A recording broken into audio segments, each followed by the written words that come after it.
Welcome, everyone, to the MISHRM Resource Partners Podcast, where thank you for being here. I'm the host, Greg Coyne, and you are here because you want to hear a little bit more from our resource partners at MISHRM and what they potentially could do for you. And also, there'll be opportunities for some of you to be able to come on as companies within MISHRM to help our resource partners understand a little bit more about what you do. Mm-hmm. And today we have Laney Jakstys, our Regional Vice President of Business Development for Behavioral Health Systems, which will be known as BHS. Her primary responsibility is developing marketing programs for BHS through their programs and services. And also it's done to employers, insurance brokers, and consultants as well as industry groups.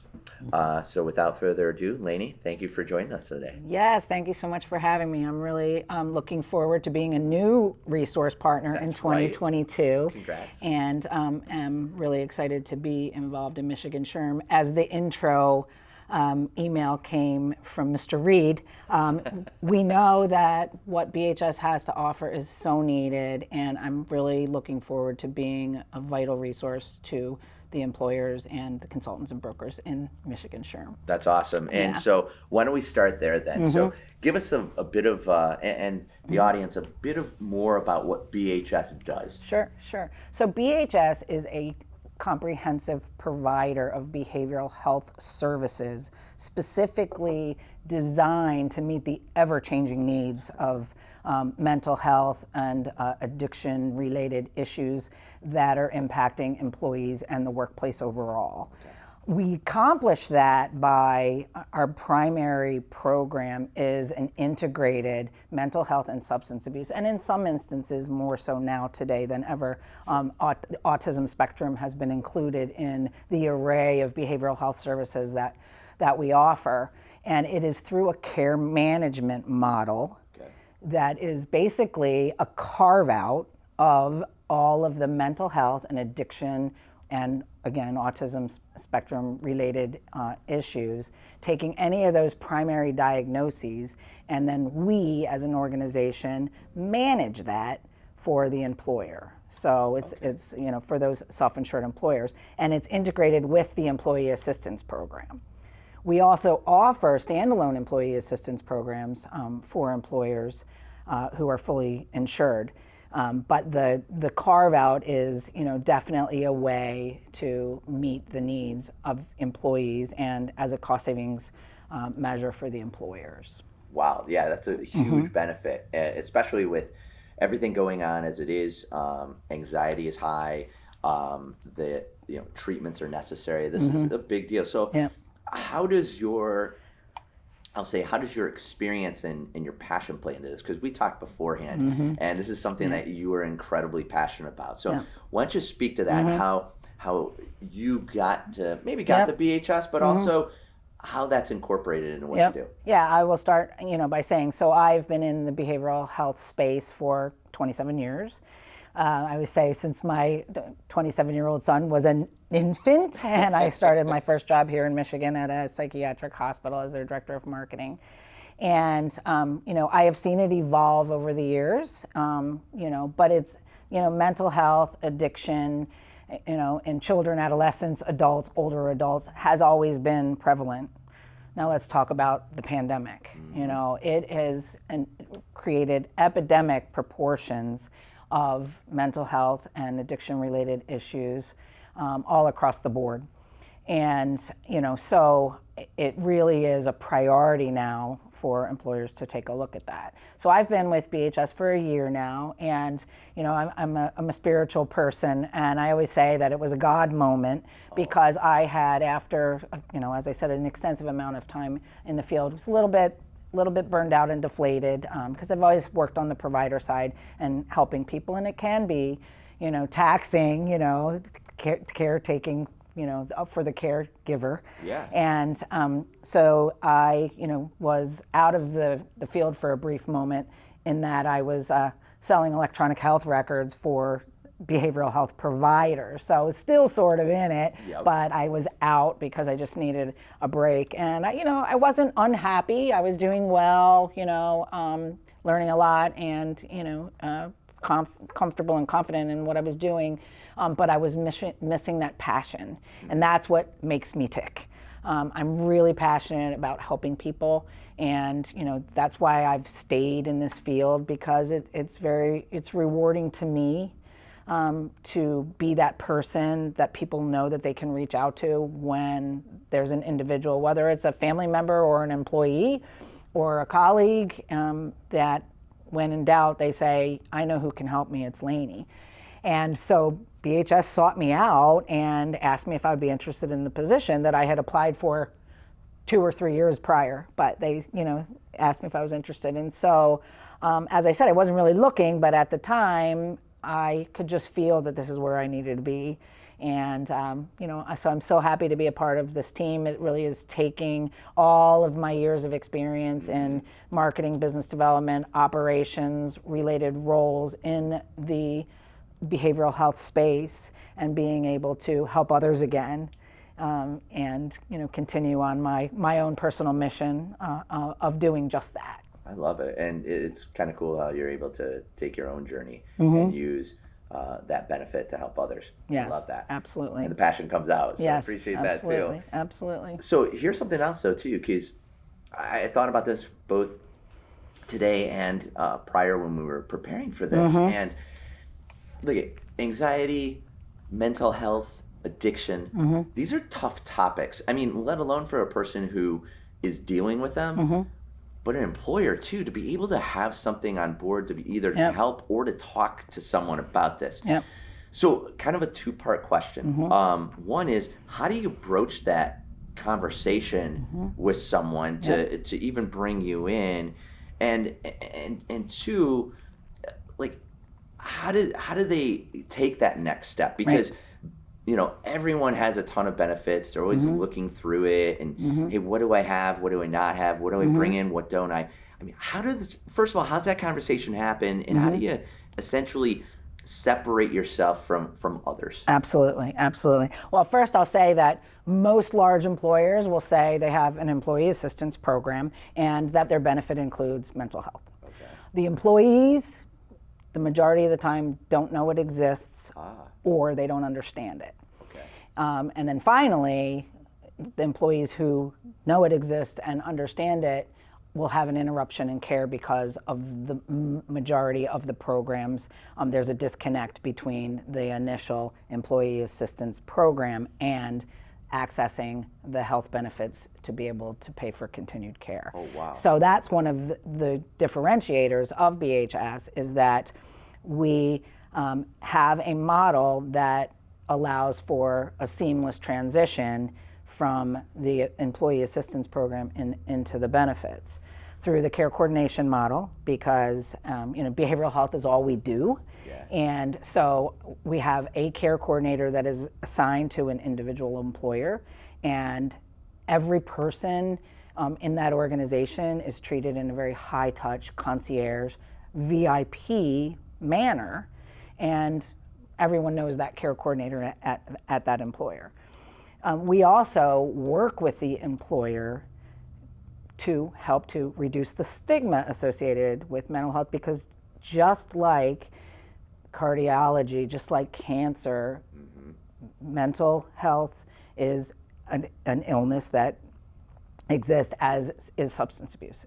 These are diseases and they need to be treated as such. And so we work with the employer from an education and training. We have a very robust education and training program that allows us the opportunity to work with managers, supervisors, and those that lead people in how to approach those types of situations with the employee in a positive, empathetic, and non-stigmatized way. So, we're able to do that. Plus, we offer many work-life balance and wellness as it relates to behavioral health type issues that employers can have for their employees of a prevention. And, we're willing to recognize that this is a concern and a priority for us as an employer, just like wellness or diabetes or any other health-related issue as we're caring for our employees, excuse me. Okay. And so, that education and training really subsequently helps in addition to having the services available. So an employer, the HR department or a manager can talk with an individual who may be experiencing anxiety, depression, an issue with a child at home, an eating disorder. There are so many, issues. And again, the pandemic is escalating those issues. To have that leader, the person with whom the individual is confiding, or the person who is observing that there might be an issue going on, to approach it in a positive way as, I care about you, I want to help you, and as an organization, we want to see you do your best from a health standpoint, and that includes mental health as a priority issue. So we work with that. And then we also, we have the supervisory referrals, is because sometimes an individual may have a behavioral health issue, depression. Person's late for work every other day because can't get out of bed, or is sleeping on the job, different kinds of things like that there's an underlying behavioral health issue. And again, we coach and work with the supervisors and managers to be able to understand and recognize that and approach it from a standpoint of, this is impacting your job. We care about you. We want to see you be able to continue to be successful and productive in your role here in the organization. And so we would like to refer you to this program. I love it because, and you touched on it, depression, other kinds of mental health.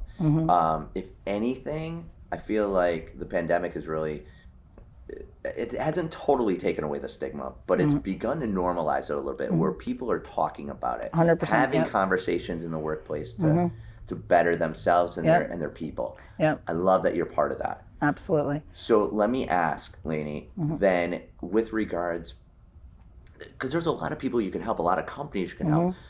Ideally, perfect world, what would an ideal client for you and BHS look like? Sure. Generally, we work with self-insured employers or larger employers that have 500 or more employees.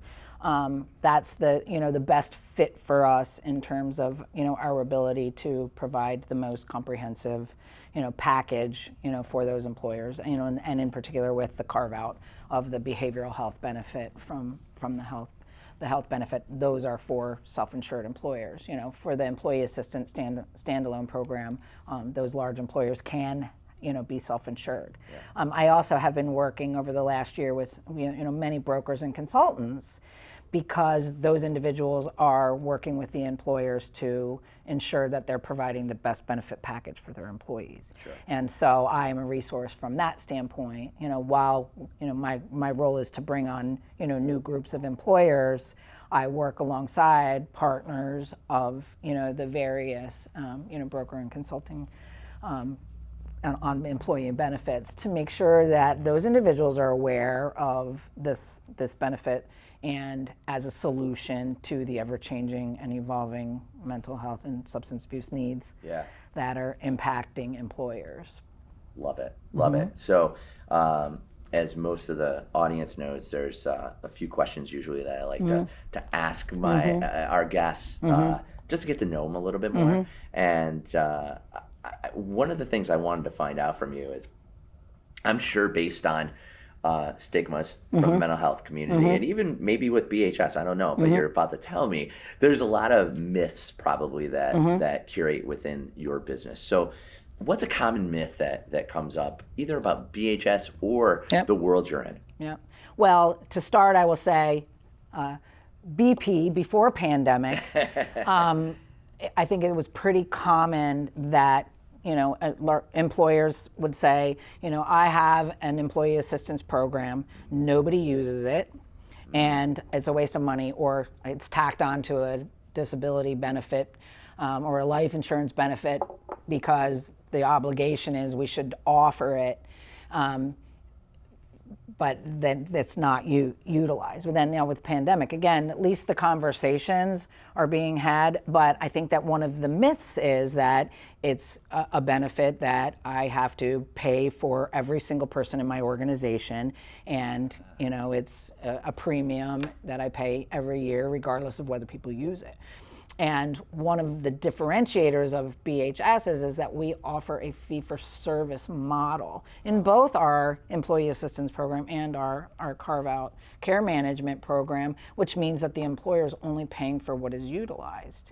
And so it does provide that cost savings. But again, as we were talking before about, the partnership with the employer group is we want to make sure that we're doing the education and training and promoting so that the employees are aware, and that the approach can be more of from a caring standpoint. We care about you as an employee, and we want to ensure that that this is available. So that model, it doesn't have to be, it's capitated, or it's per member per month, and I'm paying for everybody, and only a small percentage of the individuals are going to use it. Not only is it such a needed benefit now more than ever, it's also really good when we're in the ends, we hope the tail end of the Great Resignation after this past year, that it also is a good opportunity to allow for employers to have more robust benefits that